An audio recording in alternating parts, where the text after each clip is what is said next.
baca ya paling gampang ya. DRSCAP. D itu apa pertama? Dangerous. Ya, respon dulu. Ya, respon nyeri ya. Kalau bangun ya sudah ya. Jadi jangan lupa langkah DRSCAP. D danger, amankan dulu, kemudian R respon. Menggah-menggah capek ya. Berhenti menolong karena sudah tidak ada tenaga lagi. Dan kenapa? Karena langkah S minta tolong. Agitasi jantung, paru, otak. Nggak boleh lama-lama. Time saving is life saving. Cek nadi karotis. Bagi yang tidak bisa cek nadi, karena kompresi saja. Jadi yang penting tuh memulai awal kompresi segera dengan kecepatan 100 sampai 120 kali per menit, kedalaman 4, 5 sampai 6 cm, full recoil. Full recoil tahu ya maksudnya ya? Full recoil itu ya nanti ada ini ya. Jadi full recoil itu dia sampai recoilnya full tapi nggak sampai lepas tangan kita. Nah, lepas kita kayak mukul-mukul begini, tetap nempel tapi full. Harapannya kan menyelamatkan otaknya ya supaya nggak mati tadi ya. Nah, sambil menunggu bantuan datang. Sudah kita telepon di S tadi. Kapan kita selesai? Kapan kita harus menghentikan RJBO? Ada yang tahu nggak? Saat bantuan datang, apalagi sudah mati ya, terus kelelahan, terus airpump SC nyaut starter, artinya sudah ada nadi ya, recovery of spontaneous circulation. Kenapa kiri? Kenapa kiri? Kenapa kok kanan? Agar nggak menghimpit jantung ya. Kalau kiri apa? Aspirasi, karena refleks-refleksnya kan belum optimal, dia baru ROSC ya, jadi miringnya ke kiri ya. Recovery of RV, yes. C nya selesai, misalnya kita ke RV. Bebaskan jalan nafas. Ada berapa cara? Ada 2 cara, pakai alat dan tidak pakai alat. Nah, kita bicara banyak tidak pakai alat karena kita di lapangan ya. Kalau nggak pakai alat kita harus menggunakan apa tekniknya? Hetil, chin lift, jaw thrust. Kapan kita menggunakan jaw thrust? Nggak boleh hetil chin lift. Kapan kita curiga suspend injury? Jika ada jejak di atas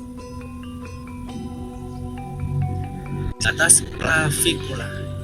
Jadi kalau ada korban kecelakaan, korban jatuh atau apapun yang kita nggak tahu, ada jejas di atas klavikula, harus kita anggap dia suspend injury. Sampai kapan kita anggap dia suspend injury? Sampai dibuktikan tidak. Bagaimana buktikannya? Dengan cervical spine lateral photo ya, Ronsen cervical spine lateral. Itu makanya perlu diulang-ulang ya. Oke. Kemudian setelah hetil, chin lift, jaw thrust, ada sumbatan jalan nafas 2 macam yang kita perlu tahu, yaitu sumbatan benda padat dan sumbatan benda cair. Yang pertama, sumbatan benda padat. Yang paling sering apa? Misalkan pasien korban kecelakaan lalu lintas, dia apa? Lidah jatuh ke belakang karena pada orang deep sleep atau kesadaran turun, lidahnya ini jatuh ke belakang kena gravitasi karena tonus ototnya dia lemah, akhirnya ngorok ya, kayak nenek kita yang sudah sepuh kan ngorok ya. Kok pangkal lidah jatuh ke belakang? Karena 80% sumbatan jalan nafas akibat benda padat adalah karena pangkal lidah jatuh ke belakang. Orofaringia, kira-kira kalau dia masih setengah sadar, pasiennya keselak enggak? Refleks muntahnya ada ya. Jadi kalau dia GCS-nya berapa? Batasnya berapa?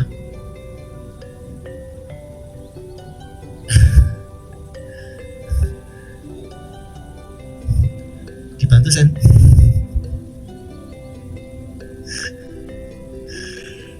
Kalau dia GCS-nya masih di angka 345, kira-kira pakai naso atau orofaringia?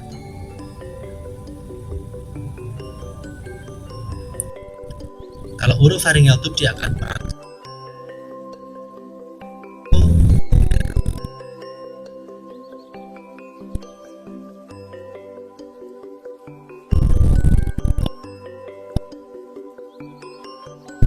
lihat adakah kontraindikasi atau kontraindikasi.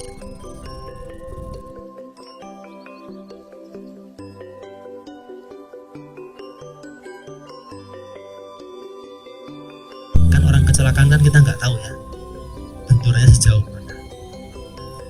Pertanyaan selanjutnya, kapan kita curiga korban mengalami fraktur basis kranii? Kapan kita curiga? Ya, ada keluar cairan dari hidung, dari telinga, mata, pada, apalagi ini battle sign, ya. Ada kebiruan di daerah belakang daun telinga. Jika ada tanda dipasang masuk pharyngeal tube, nasal oksigen 12 lpm, boleh enggak? Enggak boleh. Kenapa? Maksimal berapa nasal? Ya, kalau kita lebih dari 5, nanti malah justru merusak proteksi hidung, dan yang masuk pun juga maksimal berapa persen kalau nasal? Berapa persen? Kalau dengan nasal sudah cukup 4 lpm, ya sudah 95 ya sudah. Tapi kalau enggak, masih di angka 89, kita ganti dengan masker. Jangan digedekan pakai nasal. Percuma, karena fraksinya tetap 40%. Diganti masker sampai bisa 50%. Itu masker yang rebreathing. Wah, masih nggak naik, masih 92%. Gede nolnya 15 lpm, boleh nggak pakai masker? Karena masuknya juga sama maksimal, nggak bisa 100%. Mau dibuat 20 lpm sampai ngobos kabel tabungnya ya, tetap nggak bisa masuk 100%. Jadi kalau kita mau naikkan fraksi 100%, diganti dengan masker non rebreathing. Ya, ventilator ya tentu ya, dikasih tekanan positif intinya ya, dikasih PIP. PIP tahu ya, PIP ini berarti ICU nih, senilung nih yang kali PIP. Makanya pakai karetnya itu ya, lumayan lah naik. Bawa ke rumah sakit, dievaluasi, konsul dokter anestesi. Kalau nanti turun lagi, ya kita pasang ETT, endotracheal tube, dengan ventilator, dan diatur PIP sesuai dengan kebutuhan korban tersebut. Yang atur PIP nanti dokter spesialis anestesi. Sudah, itu sudah maksimal. Yang terpasang ETT, ventilator, berarti sudah airway breathing pasti clear. Betul nggak? Saya lanjutkan lebih dalam lagi ya, lebih dalam lagi. Pasien ROSC, jadi kan kita RJPO ya, kemudian pasien nyaut kan, recovery of spontaneous circulation. Biasanya rata-rata terjadi irama yang tidak teratur. Bisa VT dengan nadi, bisa VT tanpa nadi, bahkan bisa VF.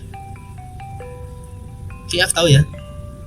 Ventricle fibrilasi. Kalau VT, ventricle tachycardia.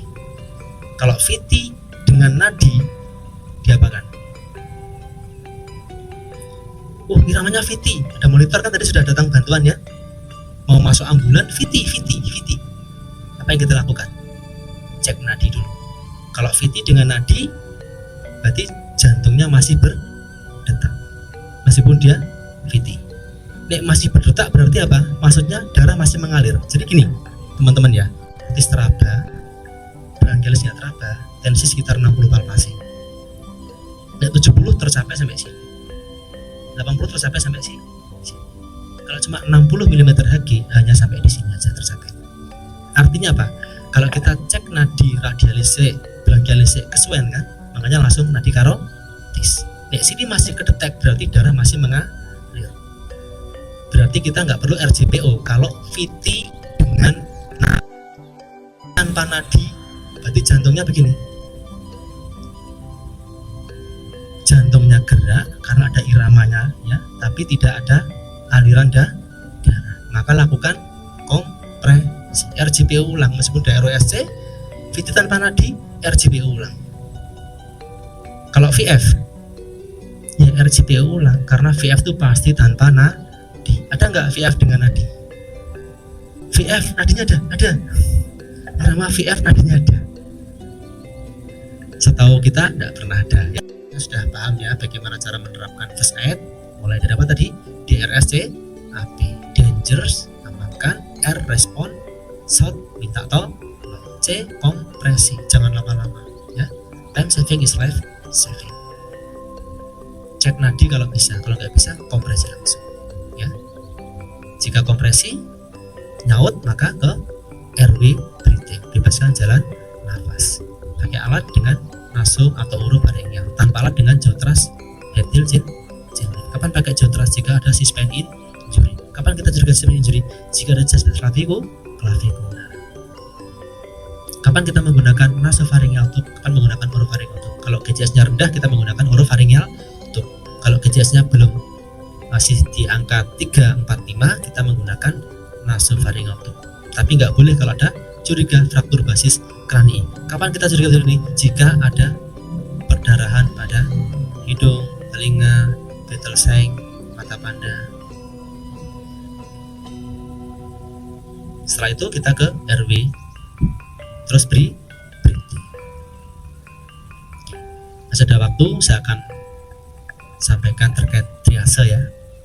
Ini materi yang dulu saya dapat pertama tuh pada saat pelatihan SAR di Ngantang. Pelatihan SAR itu sama dilatih sama waktu itu yang memberikan pelatihan Dr. Catur SPKJ sekarang. Dulu belum SPKJ, masih dokter umum dan memberikan materi ini. Pertama kita cek apa? Kita perlu ngajarkan ke orang awam, security, ya cleaning service atau penduduk yang ada di sekitarnya. Misalkan di sini ada korban banyak, korbannya ada 100 orang. Kita cuma ada berlima. Kita bantu untuk lakukan triase. Dan triase ini dengan menggunakan STAR. Pertama apa? Langkah pertama RPM. Saya paling seneng pakai bahasa gitu ya, kayak apa tadi? CAB gitu ya, di RSCAB. RPM apa? R apa? Respirasi. Cek nafas dulu. Paling gampang kan cek nafas ya, orang awam bisa. Mas Afif pun walaupun bukan di nakes ya, ahli IT, cek nafas orang itu nafas apa enggak, ngerti ya? Kan bisa ya, nggak harus orang lulusan keperawatan ya. Oh nggak bernafas, kalau nggak bernafas kita posisikan jalan nafas, jangan-jangan dia ada sumbatan jalan nafas tadi ya, kita lakukan jaw thrust, head heel, chin lift. Kalau tetap nggak bernafas berarti mati tuh, berarti apa? Hitam ya. Kalau masih bernafas, awalnya nggak bernafas, di chin lift bernafas, berarti dia karena sumbatan ya. Rasanya apa? Merah. Kalau dia bernafas, tadi kan nggak bernafas kan? Kalau nggak bernafas kita buka jalan nafas. Kalau nggak nafas juga hitam. Kalau masih bernafas setelah dibuka jalan nafas merah. Tapi kalau dia sudah bernafas, masih bernafas, kita cek. Rasanya merah, langsung ditempeli merah ya, ada kodenya merah ya, merah, hitam, kuning, merah. Nanti yang belakang nolong kan gitu ya. Kita kan triase, saya orang awam yang diajari sama teman-teman DMC, saya penduduk, saya bisa ngecek nafas frekuensinya berapa kan gampang ya kan. Kalau di atas 30 langsung merah, kalau kurang 30 berapa triasenya? Kalau kurang 30 kita ke P, tadi kan RPM ya, R itu R respirasi, P apa? Perfusi. Kalau dia kurang dari 30 kali per menit nafasnya, kita cek perfusinya, CRT, tahu CRT ya, capillary refill time. Kita pencet kukunya, kan pucet ya, kita lepas, kan jadi merah lagi, betul ya? Berapa kecepatan dari pucet terus kita lepas jadi merah lagi? Kalau kurang dari 2, kalau lebih 2 detik berarti kan lambatnya, normalnya kan kurang 2 detik normalnya ya responnya ya.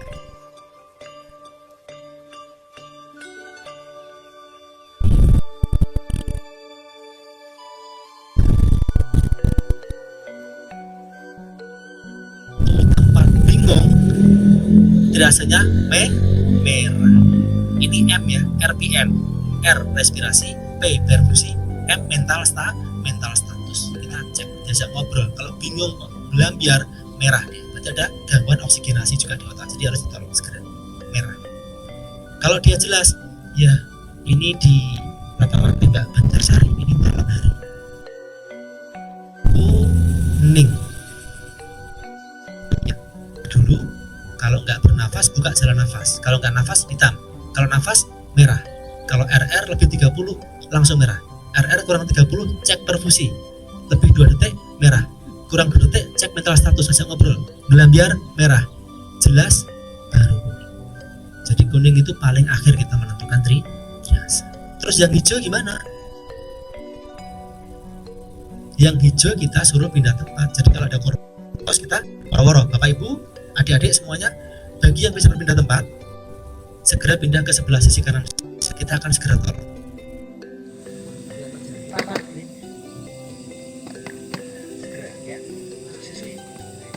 Yang penting apa? Segera memulai kompresi jika memang dia terjadi henti jantung. Oke, dilanjutkan.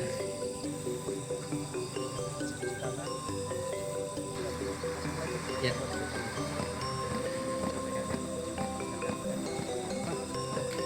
Ya. Lebih nyaman maju lagi coba.